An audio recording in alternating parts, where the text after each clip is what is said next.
Pod pokroviteljstvom ambasade Republike Italije i u saradnji sa Italijanskim institutom za kulturu, Jugoslovenskom kinotekom, Italijanskim ministarstvom za kulturno nasleđe i turizam, u Beogradu se održava festival italijanskog filma. 8. film Fashion Festival. Delegacija italijanskih umetnika i članova parlamenta, koja tim povodom boravi u našem gradu, obišla je Centar za kulturu Vlada Divljan, upoznala se sa radom te institucije i sa domaćinom, predsjednikom opštine Palilula Aleksandrom Jovičićem.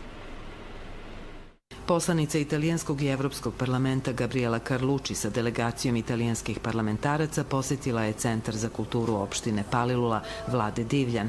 Ona je sa delegacijom italijanskih parlamentaraca i umetnika imala sastanak sa predsjednikom opštine Palilula Aleksandrom Jovičićem. Carlucci boravi u poseti Beogradu povodom festivala italijanskog filma koji se održava u kinoteci.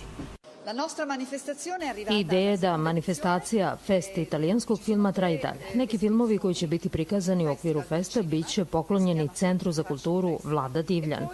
Beograd je divan grad u koji se rado vraćam i volela bih da upoznam još njegovih znamenitosti. Drago mi je što smo domaćini predstavnicima italijanskog parlamenta i što ćemo predstaviti našu ustanovu kulture Vlada Divljan, čime mi to raspolažemo i kako možemo u budućnosti da ostvarimo zajedničku saradnju.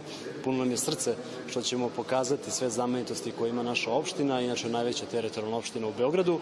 Cilj sastanka, dodao je Jovičić, da se predstavi potencijal Palilule, te da se vidi koje je to zemljište pogodno za izgradnju fabrika.